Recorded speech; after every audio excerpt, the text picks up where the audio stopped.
მოგესალმებით.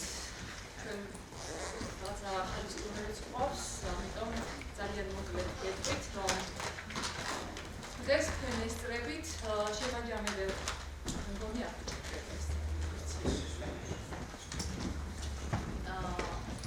ილიას სახელმწიფო უნივერსიტეტის მიერ განხორციელებულ საგრანტო პროექტის ონკოლოგიის ზამთრის სკოლის შემაჯამებელ ლექციას, რომელიც დაფინანსდა შოთა რუსთაველის ეროვნული სამეცნიერო ფონდის მიერ და ქალბატონი ნაომი წარმოგვიდგენს საჯარო ლექციას.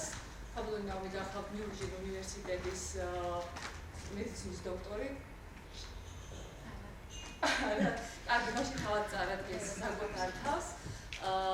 და დღეს ასევე იქნება სერტიფიკატების გადაცემის ოფიციალური ნაწილი და ძალიან გთხოვთ ბოლომდე დაგჭირთ ჩვენთან ერთად, რომ წარმატებით დავხუროთ ეს ჩვენი პროექტი. დიდი მადლობა. And I have the pleasure to be invited here today. I hope that it's okay if I speak in English. Is it okay with all of you? I do speak Georgian, but I got a little bit nervous about the idea of giving a presentation in Georgian, so I think that it'll be more interesting for you if I speak in English. I'm an invited lecturer at New Vision University. I'm a medical doctor, not a PhD. And I teach research methodology in English, so I'm more used to speaking in English. Since your guys' theme of your program was oncology, I've kind of tailored the talk that I usually give about translational research to oncology. And I think that it's interesting. It was very interesting for me to prepare it for you, and I hope that it's understandable for you. So, are you familiar with translational research or not? This is what I tell my students is the future of research for biomedical sciences, because this is where physicians actually do the research that is really pressing for them and very important for their patients. So it's what we call bench to bedside and back, which means that our physicians are actually carrying out the research that is relevant to their patients and then getting the results from that research and bringing it back to apply to either drug in the form of drug discoveries or in the form of some improved methodology for treatment. There's a second type of translational research, which is to the community and beyond and back. So that's where we're taking these clinical applications and making health policy based on that. And an alternative definition we could use is just the effective translation of new knowledge, mechanisms, and techniques that are generated by advances in basic science and their approaches and integration into prevention, diagnosis, and treatment for improving health. So T1 basically is to the bench. Can you hear me in the back? I think it's actually worse. It's an echo. We're recording and we need you need yeah. it? Okay. So it's bench to bedside and back, which is T1 translation, which we just mentioned. That's where we transfer a new understanding of disease mechanisms gained in the laboratory into the development and new methods for diagnostic therapy and prevention and the first testing in humans. This is actually a little bit more difficult than it sounds, because if any of you have participated in research, there's some specific skills that you need to know, and those skills are not generally taught in medical school. So in a way, it's talking about a new type of physician, a physician who's skilled in research also. So they need to be very, very confident in molecular biology and genetics and basic science. T2, on the other hand, is when we are really applying what we have in clinical practice to the general population. So using those results that we've gotten from our clinical studies and translating them into clinical practice for health decision making. So we're talking about policy changes, things that would come out of the Ministry of Health here, for example. So what are the advantages of translational research as opposed to traditional clinical studies? Translational research is generally more patient-oriented, so it allows us to focus on rare diseases. I'm not sure how familiar you are with the politics of research, but in a way, what is going to be a big moneymaker is really what is going to be funded. And in this idea, we're shifting that towards a patient-oriented model. I'll explain a little bit about current situation in general clinical studies, not related to oncology, just in general, and then what the strategy of translational research would do. So here's a nice table which gives us kind of a perspective about how clinical research relates to the basic sciences and how we can apply the clinical efficacy knowledge in our everyday practice as physicians. So that's where we have the link between T1 and T2 research. And T2 to T3 is really implementation of that in the general health policy of whatever country you're talking about. So we're looking at how effective is the basic science research that we're doing in the clinic. Here's another, just to reiterate what I was just saying, which is that each step kind of is based on the previous step before it. So as we learn about basic sciences and apply them in the clinic, we see where the problems occur or where there was no efficacy. We go back to the lab as opposed to just taking one drug from A to B without really practicing testing how it is in patients. This is of course considering that we're taking all precautions that this drug is safe for them. So it's really a two-way bridge. In the previous slide I had T1 to T2 to T3, but really they go back and forth. So going back from the lab to the clinic, from the bench to bedside, from the petri dish to the patient. So the basic principles that we have about bench to bedside are that it's really neither simple nor linear, so I'll tell you more about that later. We start with a goal, which is an unmet need, and this is really critically important to the patient because they're the main people who are benefiting from this. So we're gathering data about clinical, regulatory, and health economic issues, demonstrating a clear population-specific benefit or risk, and they should be efficient and as timely as possible. I'll talk more about that a little bit later. The goals of translational research, I think, were a bit maybe more high set than the results have not been what they expected. So I'll give you a little bit of a perspective about what it was and what it is now, what they were expecting, and what they've gotten to so far in terms of oncology. So it should be dynamic and it should respond to new knowledge. So when we find out that something doesn't work, we don't continue on with the clinical trial of a drug that will ultimately fail. So a linear approach would be that we would take a discovery of a new drug, we put it into development and then into delivery to a patient. And in this linear fashion, we really don't have any chance to change if there's some negative feedback about the drug. But in the translational model, it's a work in progress, so they're continually checking back to see how things are going. So is it safe? Does it work? And can we make it better? Those are the main questions that we're asking. So it's a paradigm shift. It's a way to try to make drug development more effective and better. When we had first just from discovery to goal in traditional clinical studies, now we have the opposite. We start with the goal and then we go backwards, and you can jump between phases in the sense that whatever fits to that particular drug in that model and the results that we're getting. So it's goal-driven. It demonstrates a clear and population-specific benefit or risk, and it's dynamic. So we're responding to new knowledge. The idea of begin with the end, so the idea of starting with a goal or a vision is really what makes translational research very different from traditional clinical research. We're looking at a particular patient population.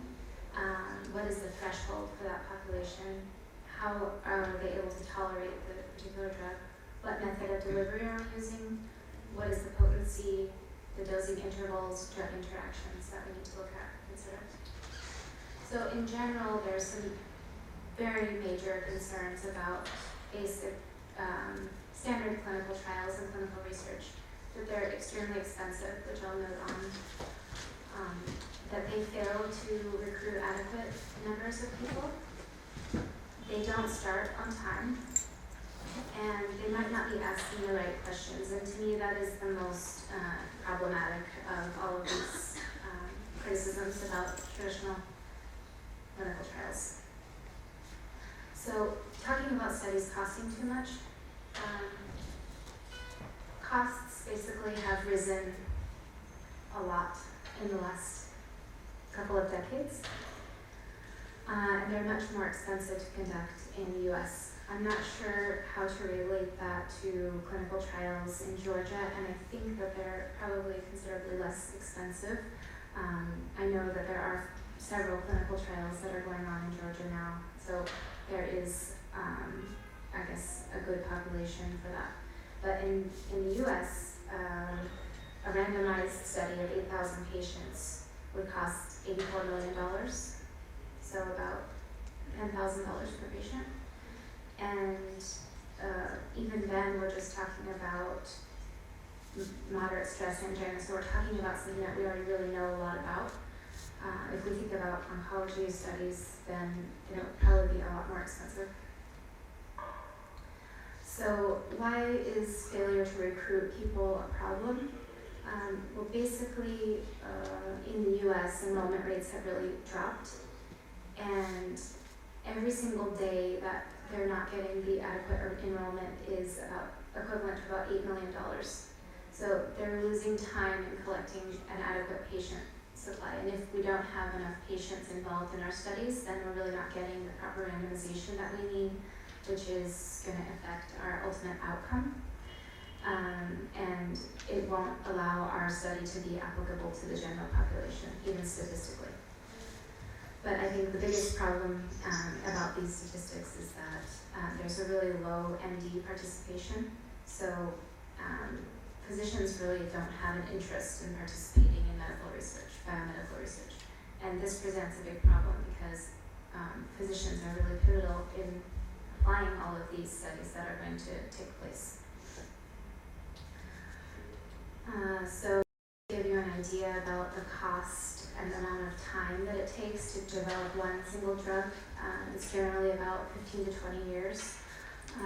I saw some studies that were talking about 27, 28 years, even 30 years from concept to phase 1 trials.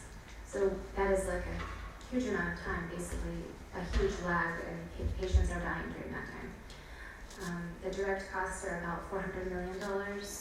If we add marketing, about $800 million, and then some people even estimate up to $1.7 billion for a single study.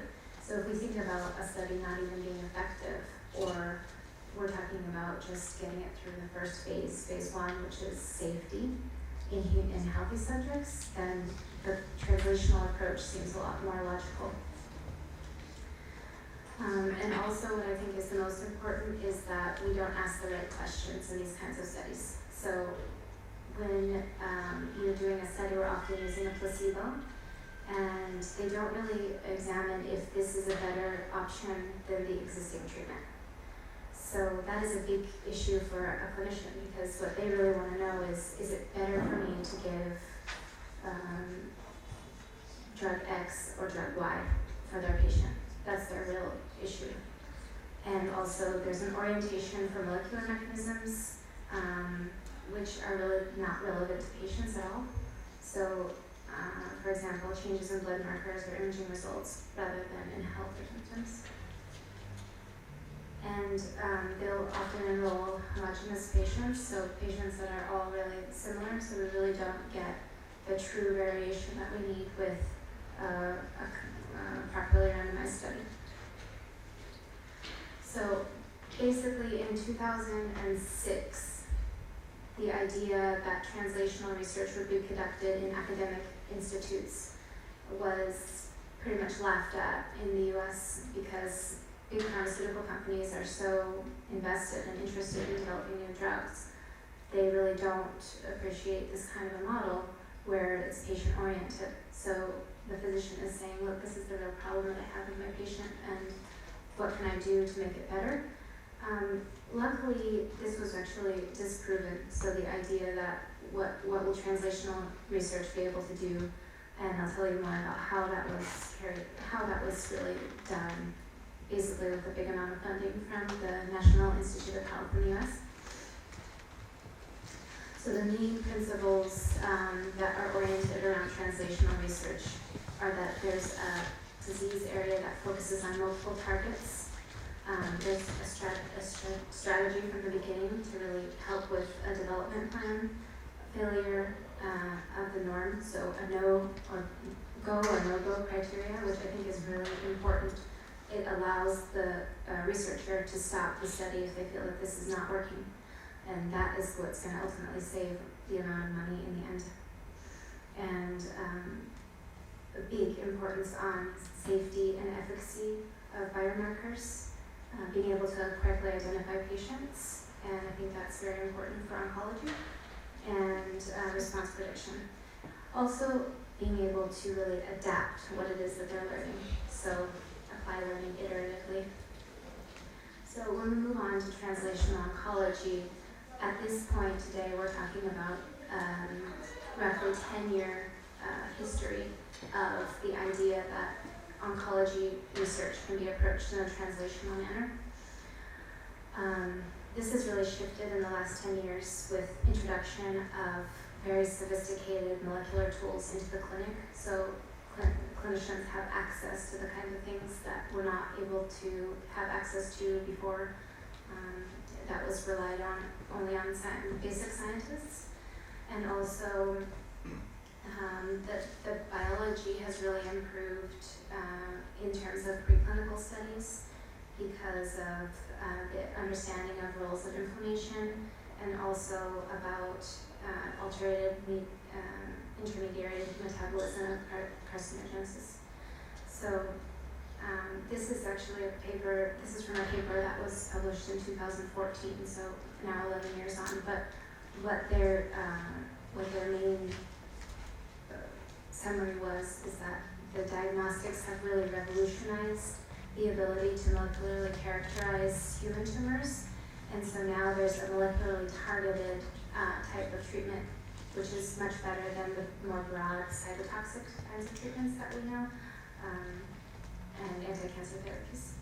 So an example of that would be targeted therapies. I don't know if you guys are familiar with those or not, but they are basically a breakthrough in oncology in terms of several different types of cancer. Their development was very rapid. It is a product of translational research. So we have the monoclonal antibody adjuvants that can be added to standard cancer therapies. And they found very good results because of biomarker patient selection. And also, there was a huge patient advocacy. So it's really what pushed the physicians to be able to continue to do this research, and advocacy groups were working with the various companies and physicians to really get these kind of effective drugs through that were targeted to a specific problem. For example, Herceptin, which is trastuzumab, is applicable in breast cancer, HER2 positive type of breast cancer. So it was the example of the first personalized medicine which targeted a specific mutation. And they were able to get the FDA approval again because of the patient advocacy and because there was a huge unmet need for this. And like I said before, it was really the interaction between the community and physicians and patient with the companies that allowed this to really go through. Oops, I spelled this wrong, sorry. So HER2 positive metastatic breast cancer is a very, very poor prognostic marker. And here is a picture of HER2 and negative and HER2 positive cells.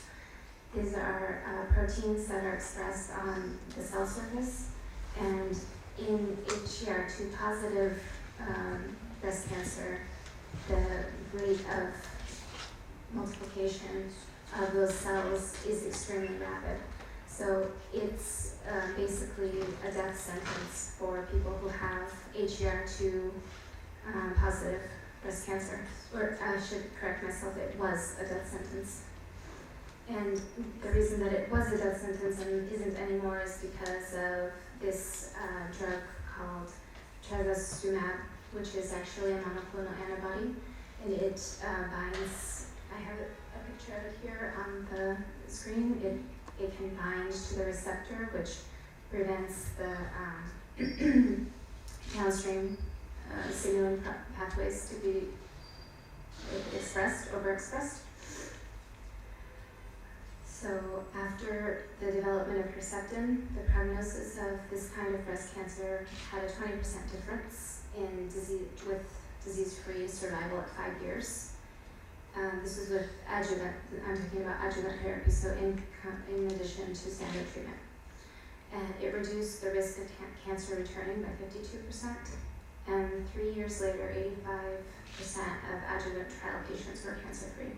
So it is an example of how this kind of translational research and individualized research really allowed for a big advance in this kind of cancer. I'm going to show you a short video from the University of California. This particular group is quite... Patients often... Oops, is that too loud? So this particular group is, I would say, leaders in translational research in the US, and they've really done a lot. This is the group who came up with the previous drug that I showed you, and are also working on some other very interesting... And come to a research center like UCSF, which is a major center, and there are many around the country, probably not as many as we would like, but enough around the country that are doing research that will have direct impact on patient management. And we emphasize translational research here. That's one of our strengths, which very simply stated is taking information from the basic science researchers, using it in a laboratory investigation that has direct implications to the patient, and then taking that and using that as a strategy on patients. So taking bench to bedside information so that the entire context of our research is focused on how are we going to help our patients. Not just understanding biology, but how are we going to help our patients. And in that kind of arena, I think I mentioned that there's a lot of exciting news right now, and most of it's in the biology that's applicable to patients. So we now have tools and methods that are much more rapid in terms of screening the entire genome of patients, not only of their tumor, but of their immune system, of their normal DNA, matching those things together. We have the ability that we've never had before, which is I think novel, which is to take tumor tissue from patients, and in addition to very eloquently analyzing their RNA and DNA and proteins in those tumors, but taking that same tumor, culturing it and putting it into model systems. So this is a patient's tumor we're growing in a model system, and we're manipulating that tumor in that model system, and it's going to be in a rodent or a mouse, and understanding what happens to that tumor in that system after we treat them with similar kinds of therapies that we're giving to our patients, or therapies that we plan to use. So we're going to know uniquely what's happening to patients. This is sort of the ultimate in individualized patient therapy. There's always going to be a lag between what happens in the laboratory and what happens to the patient, but it's their tumor that we're studying, and a host of tumors like that. And we're characterizing them, we're treating them with various new therapies, and we hope then if that patient's disease progresses, we're going to have information ahead of the game for them. And I find that to be a striking new example, and we have to optimize the system of how we can start to really be prepared for a patient's relapse. If it's going to happen, we'll have their tissue. We would have done things to it that will be hopefully applicable to what happens to them when they grow back. So I find that very exciting research, and I think that the specific areas of the research are involved with vaccine approaches that we're using, with different signaling pathways. In other words, taking tumor cells and figuring out the multitude of genes, proteins, and parts of that cell, and in a systems way, figuring out the best strategies to deal with all of the abnormalities that are going on. And it's not only what I call cell-centric, which means the tumor cell itself isolated, but the tumor cell in the brain and in the blood vessels and in the immune system, all interacting in this very complex, and unfortunately terrible dance, but complex dance, all of which has a role to play. So if we kill a tumor cell but don't deal with the blood vessels that are already being created, it's not going to help. And if we don't deal with the immune system, which is being prevented from interacting with that tumor cell, any of those that escape that has an altered immune system, we're going to fail. So we have to take all of the parts of that puzzle, put it together, think about the entire system that's involved, and then develop strategies that are at least going to be safe. We have to make sure that they're safe for patients, but make sense in that kind of environment. And that's our goal. Our goal is to take the entity of the tumor, not just a cell, grow it in a model system that's relevant to patients, and study all parts of it, which is a costly undertaking. It's a time-consuming undertaking, but it's one that's critical if we're ever going to make a difference. And that's our plan. That's what we're trying to do. So we're looking at all aspects of it: blood vessels, tumors, cell surface proteins, growth factors, the immune system. What happens if you treat all that in the brain so we don't damage the brain too much, and how we can monitor success or lack of success, because that's just as important too, because if we don't have a way to follow what we're doing, then it's not going to be very helpful.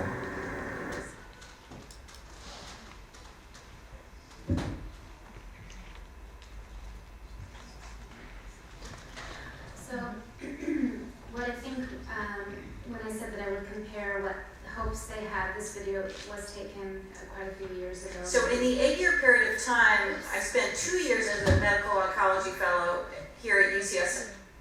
She started to talk about asking. So the hope that they had for translational research, I think, was in a way kind of unrealistic maybe. What I did was I searched that particular scientist's recent papers, and the most recent paper is actually not even published yet. It's from 2015. It should come out in May, but they have a pre-publishing of that. Oh no, it's August, so they published it yet. So I looked into their research and what they were able to achieve. I was curious, were they able to really do what they said they were going to or not? So the title of their paper is Toward Precision in Medicine in Glioblastoma, the Promise and the Challenges. And what they found is that the challenges remain. So it is a kind of an ideal to be able to do translational research, and it's going to be great, and we're going to save the patients, and it's going to be perfect. But in reality, they weren't able to really get the results that they needed. So they found that the targeted agents in this kind of glioblastoma was minimally effective, and that patient survival is still poor. But they still have hope, and their proposed solution is to do small, informative, tissue-based clinical trials that take into account the individual molecular features of the patient. So still what he was talking about in the video, the same idea, to take the patient's cells, to take their tissue, and to use that as a model for doing further research about their drugs. And they have the traditional translational approach, which is a go or no-go kind of decision-making, which means basically go or no-go. It means that it's going to work, continue on. It's not going to work, scrap it, forget about it, do something else, try something else. So it's really a dynamic kind of thing. It's something that a big business and big pharmaceutical companies would probably cringe and freak out about at any time. It should be prioritized over unselected and large population-based studies. So we're talking about a totally different kind of approach, where we know that statistical analysis can only be done in randomized trials. Here we're talking about non-randomized, we're talking about individual patients. So he's still saying with this paper published in August 2015, this is what they're trying to do.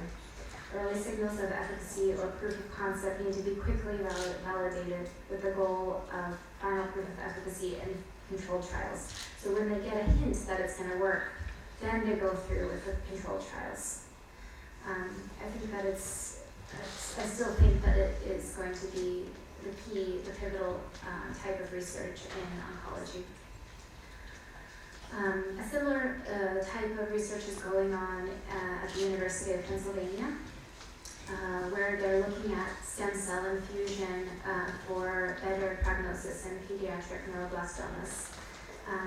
I said before I would tell you about how translational research really got going. It was criticized that in this kind of research, to carry out drug research in an academic setting is impossible.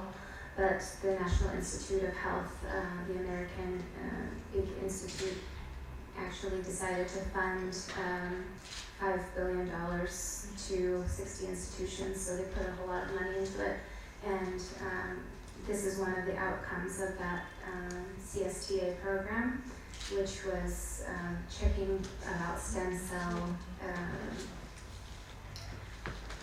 using stem cells to reduce side effects after treatment of neuroblastoma. And really, I think it was a good example of success, although this researcher said that it's better, but it's not good enough yet. So I was curious about what he's doing now too. This was in 2007. Now this is from 2015, March, so this is the one that's not good. Yeah, so will post-transplantation cell therapies for pediatric patients become a standard of care? So this is their paper where they're talking about the same technique that they were working on as a translational research project in 2007. And basically what they found is that they haven't really gotten very far. So it's still in phase 1.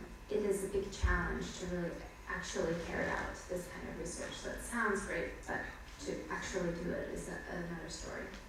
So the goals for the UCSF for their translational research is to transform cancer into a chronic disease.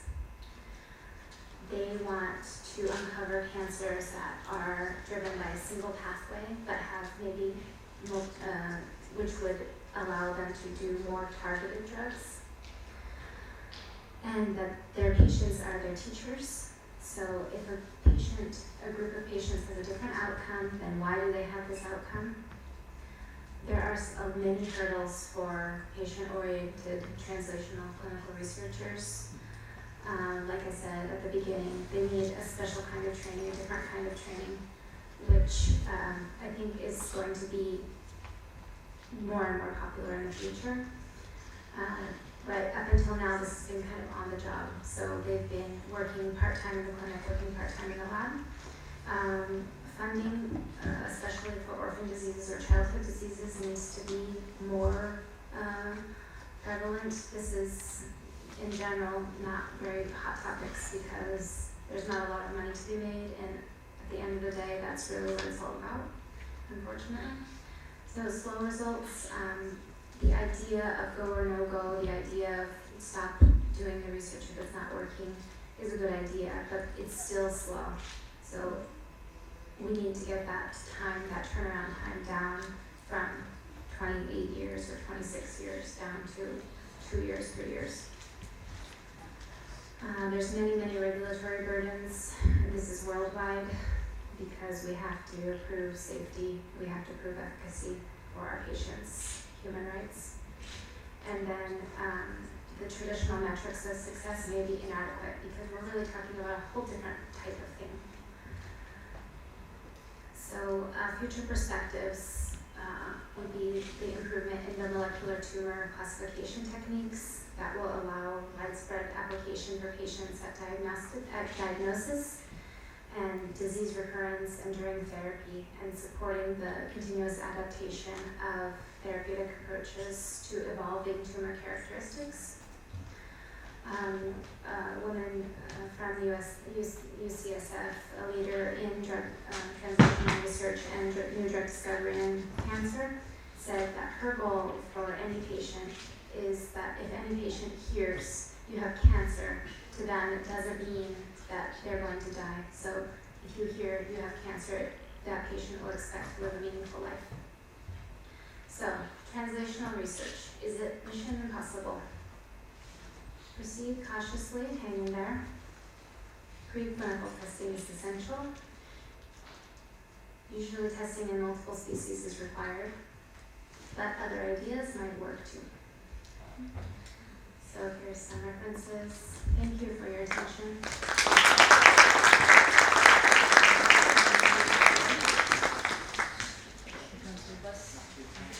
შეკითხვებით ქართულად შეგიძლიათ გადასარევად საუბროს ნაომი ქართულად, ესე რომ შეგიძლიათ საქართველოს დასვით შეკითხვა. ამ ყველაფერი გავიგეთ ან არა?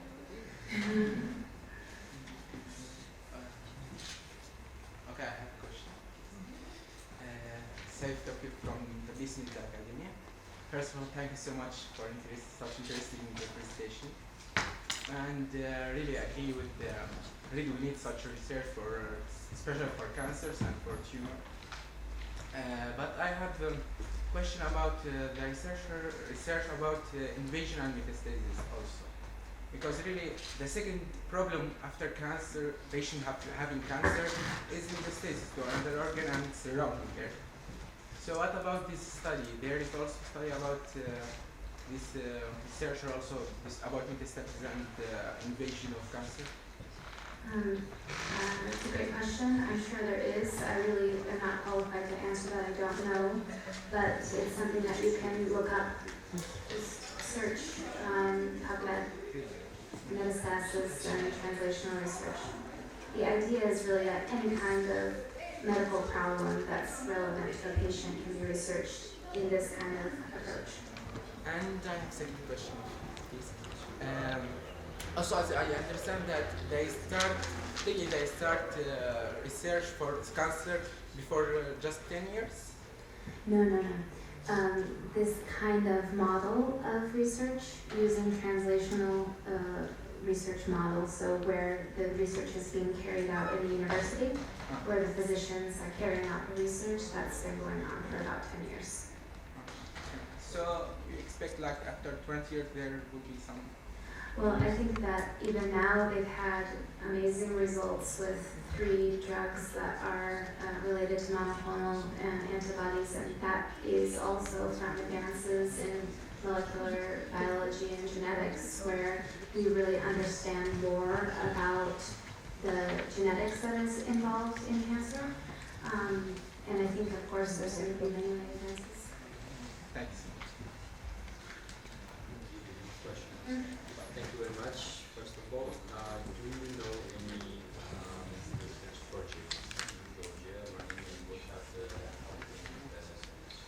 problems in this field? I wouldn't be able to tell you specifics. So his question was about any ongoing clinical trials in Georgia now. I know that there are going on quite a few different trials.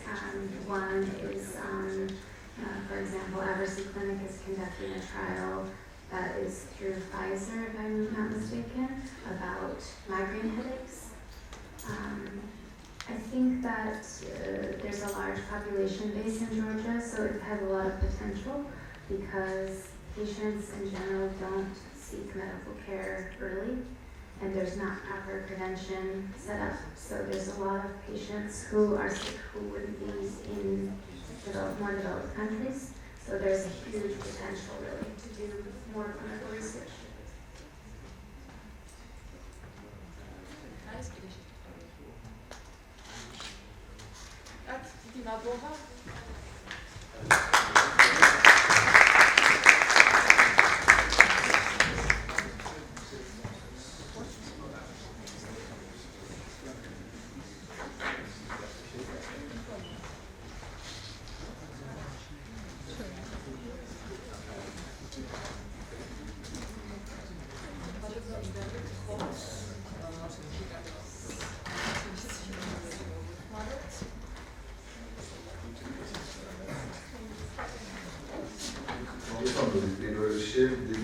მინდა გადავუხადო რუსთავის ეროვნულ ფონდსთან დაფინანსებისთვის, რომ დააფინანსა ონკოლოგიის ზამთრის.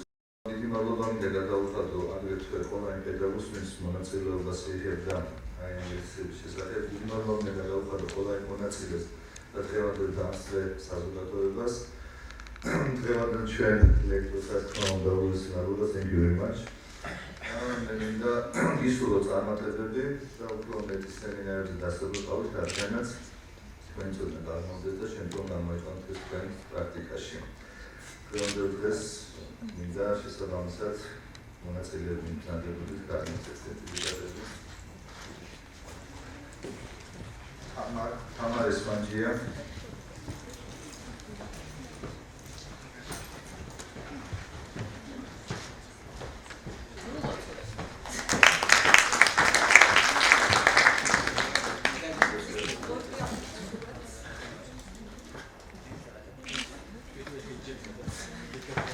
Maia Zikaradze.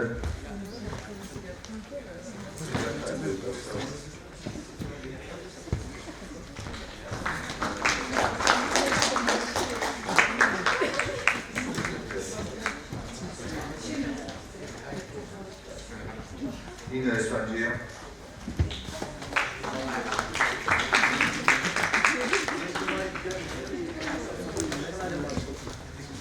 Euna Zikaradze.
ხევნა იმაზე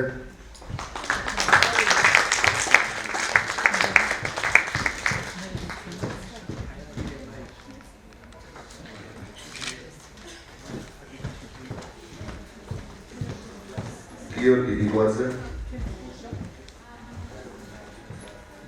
ზაზდან კორცაია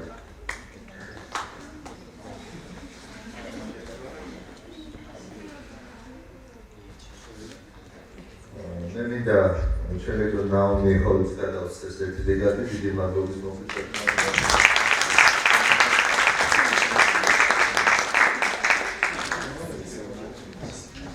დიდი მადლობა მინდა გადავიხადოთ ხელმძღვანელი მოსმენისთვის და მე მინდა მოვიცილოთ გარეთ მეორე სესიისთვის მე გარეთ გავაგრძელოთ თუ ჯერ კიდევ გვაქვს რამდენი მიზნები